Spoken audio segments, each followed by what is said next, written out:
Thank you for watching, liking, commenting, sharing, and subscribing right now. All right, sweet. How's it going? I'm Justin Kahn from Justin.tv, and thanks to Chris and Ponzi and Stuart for having me here. And I had a couple scheduling things, but I'm glad I was able to make it out. I'm also very nervous in front of crowds and audiences. That's actually not really a joke, so bear with me, please. Yeah, so I just thought I'd start out by maybe talking a little bit about Justin.tv and where we've been and how I came up with the idea and everything, and then we could go on to like maybe Q&A. Does that sound like something you guys want? Yes? Yeah? Yeah? Come on. All right. House full of bloggers. Okay, so Justin.tv was like this crazy idea I had one time when I was a little bit drunk. And about a year ago, actually, almost exactly a year ago, we were finishing up our last company, which was this online calendar, which competed with Google Calendar, which wasn't very good of a thing to do. And we were like, well, we want to work on something fun, and this time we're going to work on something so crazy that Google's not going to come out with it. And so we were like, okay, let's do I had this idea that like maybe you could somehow create content from just streaming someone's life passively, and that kind of turned into this show. We would produce these shows about various people doing things, like maybe running around and attending a bunch of conferences, or meeting girls in bars in New York, or like a fashion-themed show in Paris or something like that.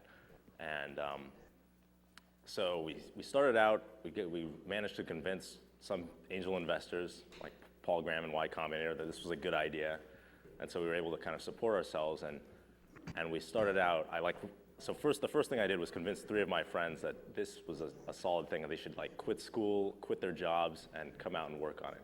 I'm not sure how I did that. So I was like, okay, I have this great idea. I'm going to stream my life on the internet. They were like, yes, I'm with you. So we came out. I moved out to San Francisco, packed all our stuff. I actually sold all my stuff and moved out to San Francisco and decided, all right, how do we start? We had no idea. When we started, we had no idea how to possibly get video from like remote or like mobile to someone's computer. In fact, I didn't know anything about video at all. And we kind of started researching it, and our initial concept was like, okay, we're going to build these. In order to get the highest quality video, we're going to build these cameras that it's like a custom piece of hardware that multiplexes video over multiple Ethernet connections, like multiple EVDO modems. And so we ended up recruiting one of our friends from MIT to actually build this. And we spent like thousands of dollars in investing in and kind of like figuring out how to do this and building a prototype and making it work. And reception in here it's like a big concrete building, so I know people have been having trouble getting on the internet and EVDO. That explains why it's really choppy and looks terrible. I'm sorry. Should probably turn that off now. But so we built this custom hardware, and it weighed like 40 pounds or something. So I wore that around from like January till about May. And my back is messed up now. No, I mean, like seriously, it's like horrible. But then so we launched the show. I mean, I don't know if you guys kind of saw that it was all over the internet for a while, like really popular. We didn't really know what we were doing. We were pitching more investors and saying like, oh, we're gonna replicate this, like get each of these shows on the Today Show or whatever, and it's gonna be awesome. I'm gonna get hundreds of thousands of people watching like 10 people stream their lives around the world. And what we kind of quickly realized was that one, it was really hard to be running around like trying to be interesting 24/7. That's like exhausting. After the first week, I just wanted to sleep for a year. And 2, like we didn't really know anything about production because we were a bunch of like tech geeks. And so what we decided was like, okay, well, let's move towards a model where we're kind of opening up the platform and letting like other people broadcast, and we'll just provide the tools for them. So that's kind of what we've been working on for the past couple months, had our heads down, trying to scale this for many people. in the process. We've kind of built our own streaming technology. We've built our own like replacement for Flash Media Server. Played around with a lot of different hardware and kind of finally settled on some off-the-shelf stuff, which my back was very grateful for because it weighs like 5 pounds. And yeah, that's where we're at. So that's kind of like Justin.tv the past year. So how do you do questions here? You like have a runner with a mic or something? Like guy in a green shirt, Jesse? Well, they're waiting for the mic. How do we get your stuff out to everybody that's near Darfur? So that's great. That's a great question. One of our first ideas actually was like we could put cameras in, places where people would really like to see what's going on, or could make a really big political statement. We were thinking about like a camera in Iraq, for example, and actually that's something that we're working on. And so the obvious problem is that there's no like good mobile internet. So one of the things we'd like to do though is probably send some cameras there and set up places where you can even just broadcast like from wired internet, and then produce shows around that. And we're actually actively looking for people to basically donate the hardware too. But I think that live video in that way, like in kind of places of conflict, can really be like a driver for change, and that would be like a much better use of it than Justin.tv. Do you mind dissecting your bag real quick? Oh no, so Chris Krug actually had the idea to do that. So this is the original thing was like really horrible. It was this big piece of like plastic. We just switched off to these like lightweight Sony Vios. Battery lasts about 7 hours broadcasting with the extended life battery. It's got an EVDO card in it, and we just use a single Rev A EVDO card, and it kind of works pretty well. Well, there are 2 carriers that support EVDO Rev A, and one of them, Verizon, has a 5 gigabyte bandwidth cap per month, which only lasts for about, be like 4 days of streaming. So it's not them. 2 questions.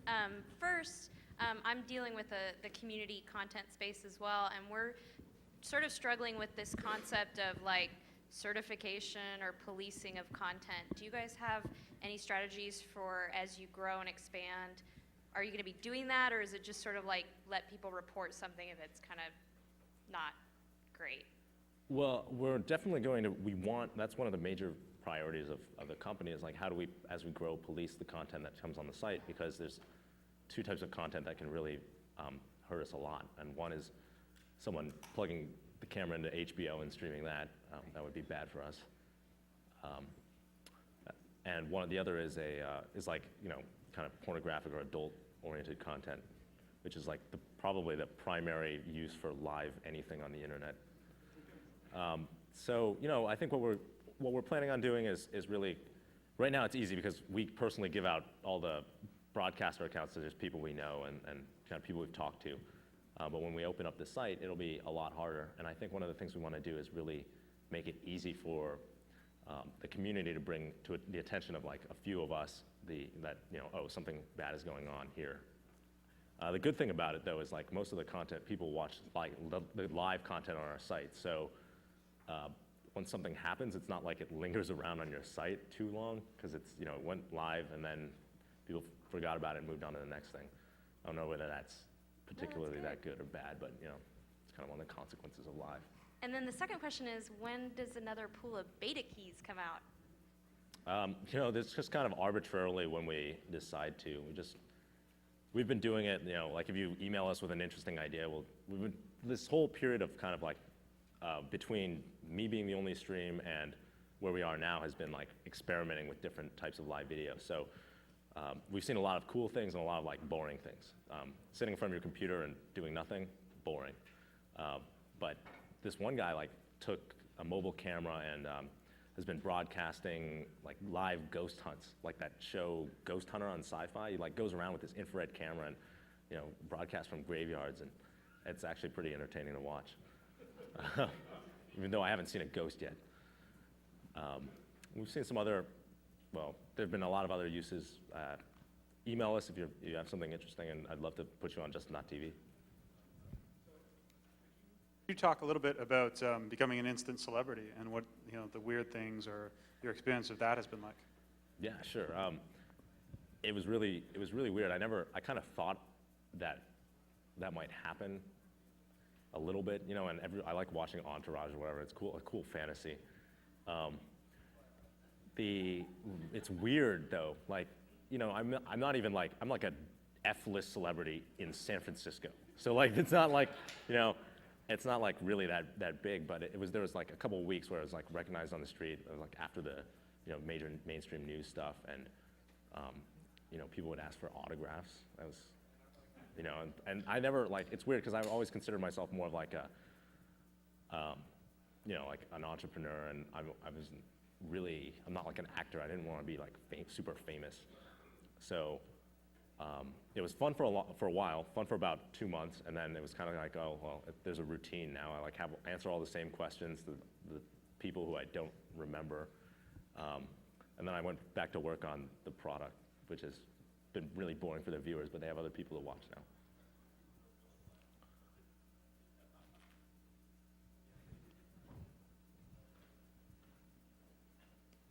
But it's fun. Everyone should do it for, get their 15 minutes. Thank you for running. What do we do if we have an idea for the show? Do we just email you directly? Or? Yeah, Justin@justin.tv. Okay. Yeah, I mean, we're pretty liberal. I have an idea. All right, cool. Do you want to hear it? Yeah, please. I'm a street performer. I do living statue, so I stand perfectly still for hours on end. And when somebody doesn't believe that I'm real, I scare the crap out of them by moving.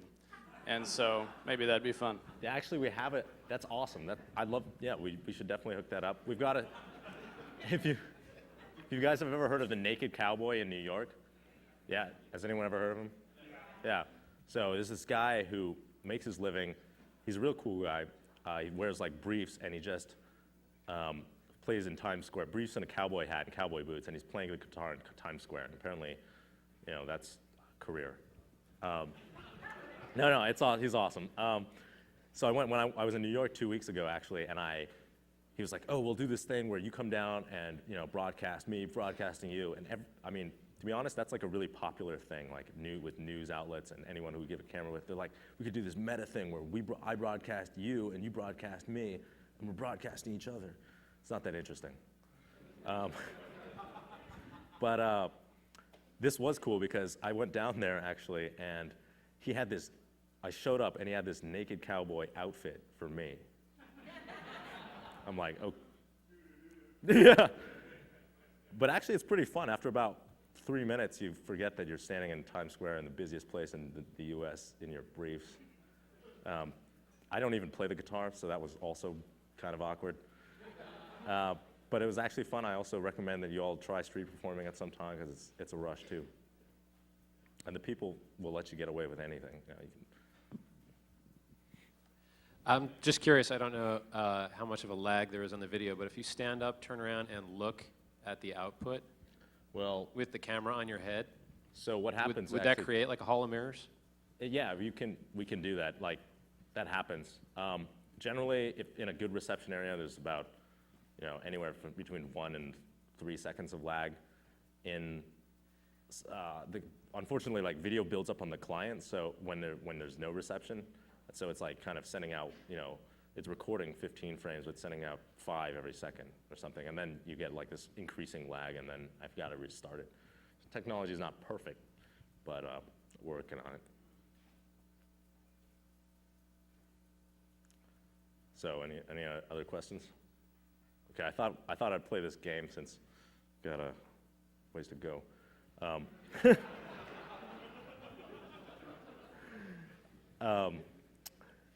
So Justin.tv, we have I've been wearing hats around, and like if you look at Gnomedex right now, people have been taking pictures. I've been in them. I show up in a lot of pictures on blogs and stuff. So I figured we don't have any revenue right now, but I'm gonna auction off the space on my hat, and I'll write your company or blog or whatever with a Sharpie, and that way I can pay rent this month. So we'll start off at $1 because I want to get at least one bid. $20. There we go, Chris. 25. Orbit gum. That's not worth anything. $25 in the blue shirt. 30, where's 30? $50. 100 bucks, an orange shirt in the back. 105. In the 110 in the gray shirt. Here's an added bonus. This is the last hat I actually have, the last blank one, so I'll probably be wearing it for like at least a week. What? 150 in the blue shirt. 200 in the back in the orange. You don't work for Golden Palace, do you?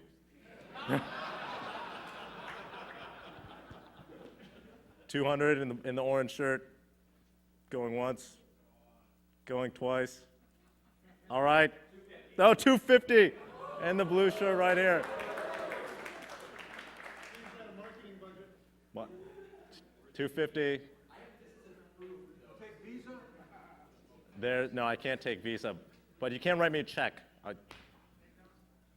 you have anyone gonna be 250? We have 270, 300 in the back in the orange. We have 350. This is getting good, man. 350. I wish. One of the disadvantages of moving to San Francisco. All right, 350. Oh no, you better keep your hands down. I'm gonna hold you to it. All right, going once, going twice. Sold. 375. Do I have 370? 375 in the lime shirt. 500. 500.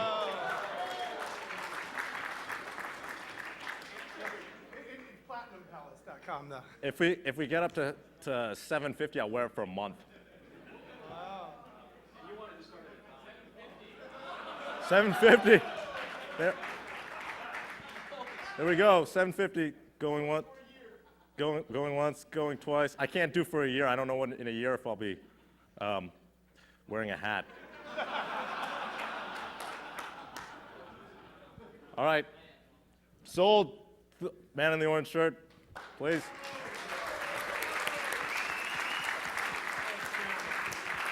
That was awesome. Question. Hey, Justin, so when you started, you were really the pioneer pushing this into a new area with live casting and what have you, but over the last few months, a lot of people are jumping up, Truman Show, many others. What do you think you're going to do differently to really compete now that so many other people are entering the space? It might not be Google, but there's a lot of other entrepreneurs who are doing this. Yeah, definitely. A lot of people, to be honest, we weren't nearly by any means the first people to do any live video stuff on the internet, obviously. Like, I think Justin.tv was just kind of an interesting use of live video that got a lot of people thinking about, like, oh, how can I use live video? Which is exactly what we wanted to do. Well, no, I take that back. A month later, that was exactly what we wanted to do. So, I think that like once you put the tools of like live video production and make them easy enough for like normal people to use, you'll see like a lot of uses. You'll see a lot of like boring uses, like, oh, I'm in front of the computer, yay. Like, but you'll see a lot of like interesting ones, like, I'm a street performer, like, doing my Naked Cowboy thing all day, or like, backstage at concerts, or like live news reporting, or Ron Paul is on Justin.tv, and he's, streams events. I mean, not him, like, he's got a guy. But yeah, so hopefully there are, what we want to do is let people build on our platform and say, I have this interesting idea that's nothing like what you're doing, and I'm going to try that. And then hopefully some of them will be good. So really, then you think that the key to your success is how to make it easier for more people to create more interesting content? Yeah, easier for people to create the content, but also easy for people to watch it and consume it. And I don't know what the answer is, because the problem with live video is it's hard to distribute, right? Because TV has this huge captive audience, but for live video channels on the internet, you do an event and it's live, and certain things are much more interesting live. Like, for example, we partnered with Gizmodo to broadcast the iPhone launch, and like watching Brian Lamb, the editor of Gizmodo, stand in line at 3 in the morning for an iPhone wouldn't be interesting 4 days later. But like, that the day of, you've got 3,000 people or 2,000 people, I think, watching it. which is kind of crazy. But so like timeliness is a big factor in live, and like that's what makes live compelling. And so we're trying to figure out, what's the best way to get the word out to as many people that like something interesting is going on as it's going on. And that's kind of one of the major hurdles that I'm facing right now. John Hartman. Oh, excuse me. Sorry, I'll get to you next. Can you hear me? Yep. What do you do regarding issues around copyright? Say when you're attending an event, there's music in the background or some video on TV or whatever. What are you doing to deal with those potential issues as you expand and grow your business? Well, so there's two kind of different things. For me personally, since I'm like an employee of Justin.tv, I'm not protected under DMCA. So, I can't like go and like look at, like put my camera in front of the TV. It's questionable, what fair use is. But generally I try not to watch TV. Or if I do, I put headphones on and kind of do this. What about the background music? Because I've watched your channel before, and I have heard background music. Yeah, background music, that's kind of questionable. We try to stay away from that. It happens. For everyone else, it's kind of like in our terms of service that it's like hopefully you're not violating copyright. We have the right to pull your stuff down. But it's kind of a hard issue, right? Because it's like a lot of it is passive viewing of stuff. Like if I walk by a store and there is a TV playing in the window, and I like see that for a second. Luckily and also unfortunately, the video quality of like mobile video isn't actually that great. So it's not really a replacement for like going out and watching the content on your own, which I think hopefully protects us a little bit.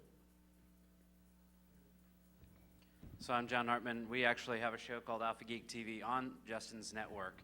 And what we were excited about was the capacity to, the fact that they're archiving a lot of this stuff, and the fact that you can go back and make reference to specific points, create a unique URL, and use that as a piece. But we're using this as one component of the show that we're producing from a kind of first-person perspective. And we have folks from around the world. So the thing we're really excited about and looking forward to doing is using the kind of technologies you guys have on the back end to be able to kind of pass this thing around. So it's not just one person. It's our producer in Sweden going to Sony Ericsson and having conversations with them. And so I think one of the things that I've seen that you guys are setting up is really kind of a way for us to be able to do that and allow us to kind of expand and experiment. Yeah, definitely. We want to make it so that anyone can use a publisher from anywhere, and that'd make it easy. Appreciate all feedback.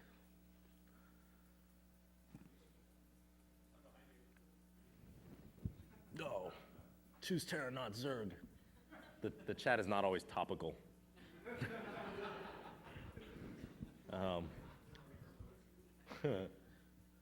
Nice.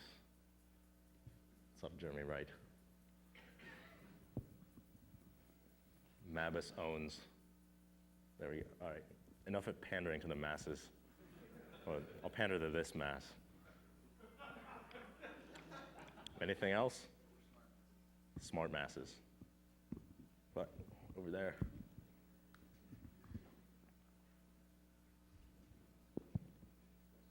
We can talk about other things too. I'm happy to talk about, the new Nintendo Wii I've been playing. Mario Party. What's the funniest thing that's ever happened to you with the camera on? The funniest thing? I mean, I think the funniest thing for other people was watching me naked, or do the Naked Cowboy thing, definitely. I also jumped in a pool once on a dare against the viewers. I bet them they couldn't send me 300 emails in 10 minutes, which was a stupid bet. That was pretty funny. Mostly Justin.tv has been funny for other people, actually. But, Can you talk a little bit about what hardware drives and what you're doing on the server end to run all this? Sure, yeah, I'm not the expert, but I definitely know how the system works. We basically replicated an Origin Edge system for streaming live video. So when Kyle came on board, he was building this hardware thing that was really heavy. And it worked really well, actually, and I think it was the first device to multiplex video over multiple modems like that. And then we were like, well, we want to move to something that everyone can use, and this is obviously not it, because we're not manufacturing these, and they're like 50 pounds. And so he was like, well, now what do I do? And we were like, well, make the streaming work. And one of the big problems we had originally was working with the CDN. We weren't able to, they were having a lot of bugs in their the instantiation of Flash Media Server, and it like basically didn't work for us. So half the time when you come to Justin.tv in the first month, you like wouldn't see any video.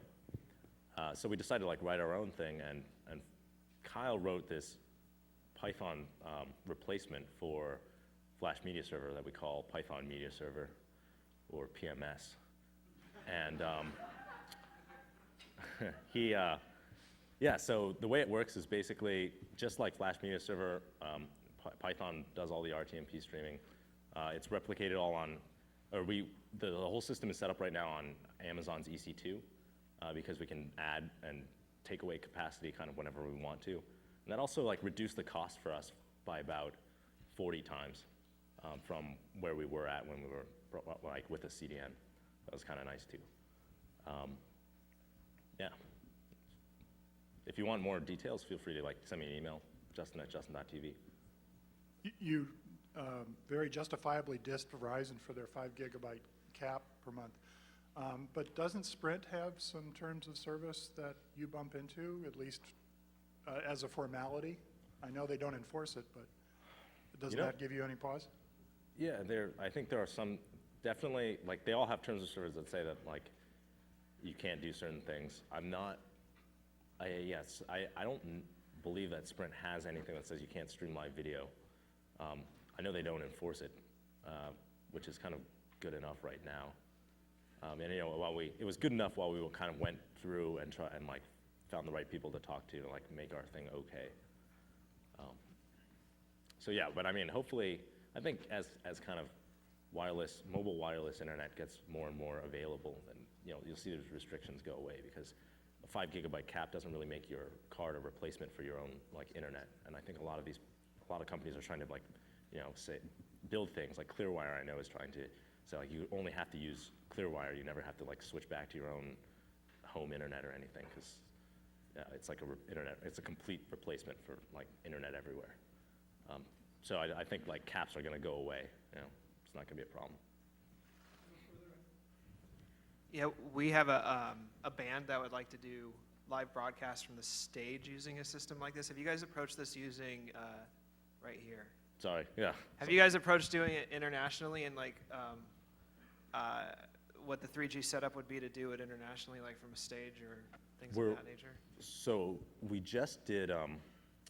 We just did a broadcast with this Disney boy band. Actually, that was our second biggest day ever on Tuesday, and they did a broadcast with a similar. Yeah, I know. Who knew that? Like, they just sent out a bulletin on MySpace, and apparently that drives like super traffic.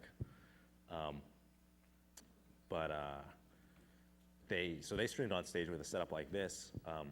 We're looking into what type of card you'd need to like do like mobile stuff, but you could actually do it all on wireless. Like if you were going to stay in the stage range, you could just set up wireless internet and broadcast with the exact same setup I have right now, and it turned out pretty good.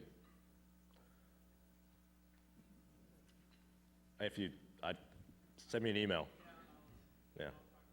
We're dealing with that right now because we got Japan and Sweden, so that's. Yeah.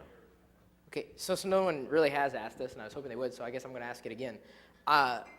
When I stream live, I have an issue filming people that don't want to be filmed or don't know. It's almost like a request is implied. And I know that someone got upset last night when someone was live streaming. He wasn't aware that was going on. He felt it was an invasion of privacy. I kind of feel the same way. I have no problem with it. It's not an issue for me personally, but I also feel sometimes odd if someone else is put in a situation that they don't realize was actually happening. I agree with that. Right. Like, how do you deal with that? When that happens. Like obviously, like in the practical sense, there are definitely people who come around me and probably leave around me without ever knowing that like what this was. I try to make it obvious. Like we had the choice. We actually thought, well, do we want the camera to be big and visible or not? And like that was what we wanted, because like Just Not TV is kind of like a fun, entertaining thing. It was like about, maybe, it was about trying to get people to, you know, have fun with it and not like necessarily do investigative journalism where we're like sneaking cameras into places. I think it's like the most ethical thing is definitely like informing people. I try to like tell people who like look at the camera like, oh, this is a camera. That's the best, yeah.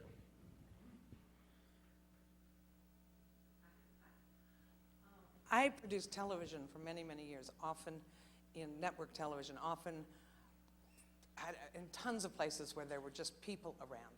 Often when we were shooting, particularly in lobbies of places where performances were going on, we would put these giant signs up of this was going to be on television. And the big concern for us, often when we shot in Las Vegas or something like that, was people are there without their husband or wife, you know, and would show up on television. And I don't think there was a legal problem with it, but there are all kinds of problems like that. And it seems to me you've got double, quadruple, quintuple the problem that we had. We were just shooting for a couple of hours somewhere once in a while. Yeah. Has anyone ever objected? Have you thought through more what you're going to do about that? Well, you know, we thought, at first we were very concerned with it, like before we launched Just Not TV, because I thought a lot of people would object to it. And it turns out like really only like maybe 1 in 30 people really complain about it. They're like, oh. And then I generally just say, well, I don't want to, I'm like not talking to you or filming you, and try to like leave that circumstance. Yeah, I mean, there's no, it's like, well, sorry, you just went out to the internet at large. Yeah, that's definitely a thing. There's no easy answer. I try to inform people. Yes, not the.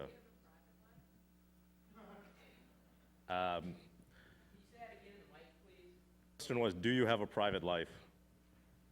And, you know, resolution isn't high enough that you can see emails, so I can type emails and people won't see it.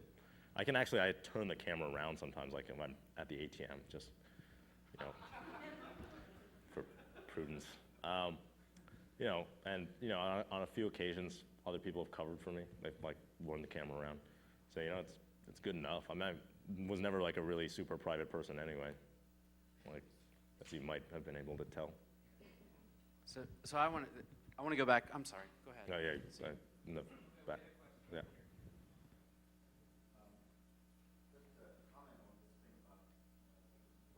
Live and so forth. Actually, you have a bigger problem with on demand than you do with live. The standard in broadcasting is if you're filming and distributing within 24 hours roughly, it's considered news. You don't really have an issue with incidental things. If there's a poster in the background, if there's some incidental music, you generally don't have to worry about that. However, if it's available on demand beyond what, again, it's typically a 24-hour period, then there's more of a problem. Live is actually less. As long as you're filming something that's considered news, which you can justify, you're in a public place in particular, you're generally okay. That's the guideline that most of the broadcast networks use. Cool. There we go. The audience is more informed than I.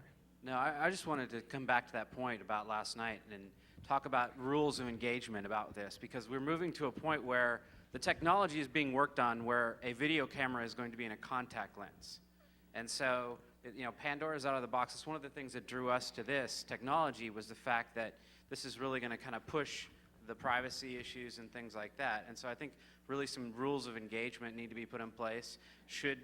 Do we need to have a sign all the time? Should we have big red lights? How do we let people know that we're recording without walking around all day long going, I'm live on the internet, I'm live on the internet, I'm live on the internet, because that's not practical. So that's one of the things from last night's incident I wanted to bring up and bring about is what maybe this audience might think is a good way for us to engage these rules of engagement with people and the general populace out there.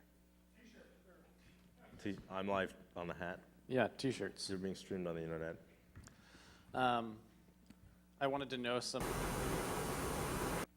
But, so, you know, 26 viewers that watch me, and like, yeah, Just Not TV is like slowly going to fade away, and other people have, like most of the people on the site actually watch the other channels. In general, we get probably around 300 to 500 concurrent viewers at any given time, and then, you know, various peaks, but depending on like who else is broadcasting. We find like it generally largely correlates, like getting an audience largely correlates right now to being able to, like, having your own distribution network. So Gizmodo, right, a huge blog, they throw it up on their site and instantly people start watching because they, you know, they find out about it. Same with like various bands, other blogs. Where the goal really is to work to the point where there's enough of a audience on Justin.tv that we can, like, that people will move around to the interesting things and can see stuff live. Like, you can generate an audience just from the people on Justin.tv. I think that would be really cool and like give a lot of opportunities to like get attention to various broadcasters. But in terms of recent numbers, like our peak in the past week was like 4,600 concurrents watching the Disney boy band, Jonas Brothers. You know, we did like, I think 3,000 concurrent. And then like, so in terms of concurrent viewers, that equals like many more kind of saw some piece of that video. Yeah, hope that helps.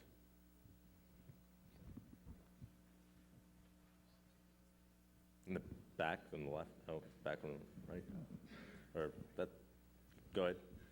Okay. So you just said something very interesting about the show not being interesting anymore. So I presume there'll be a time when you get so busy, perhaps, you know, the other side of what Justin.tv is that it won't make sense for you to wear the hat because nobody will be watching. Have you thought about life after that? So wait, sorry, can you say that, Yeah. say that again? So you just said that your particular show is no longer that interesting because you're in front of the computer or you're talking to broadcasters. So have you thought about life after where wearing the hat doesn't make sense anymore? Oh, for me personally? Yeah, for you personally. Yeah, you know, well, first of all, I like wearing the hat because it's a good conversation starter. You're walking around, people see it, you know, and you can say, hey, it's a camera, and then you go explain it. And it's cool. You get to meet a lot of people, and people, you know, that's fun. Actually, one of the reasons I wanted to do this, I thought it was a cool idea, was because I thought it might get me out there and make me meet a few more people. So, you know, and from that perspective, I'm not that, you know, after Justin.tv, we stopped streaming the video, I might just wear around this hat. On the other hand, like, from a company perspective, you know, as we kind of do more and more things, it doesn't really make sense for me to be wearing it. And also, people aren't watching it as much, so there will be a time when, you know, Justin.tv, the show, is gone and replaced by other more interesting shows, like. Not me. Chris. There you go. Gotta get it. Not Chris, me. Chris.tv. Justin, thank you All so right. much. Thanks Thank a lot. you.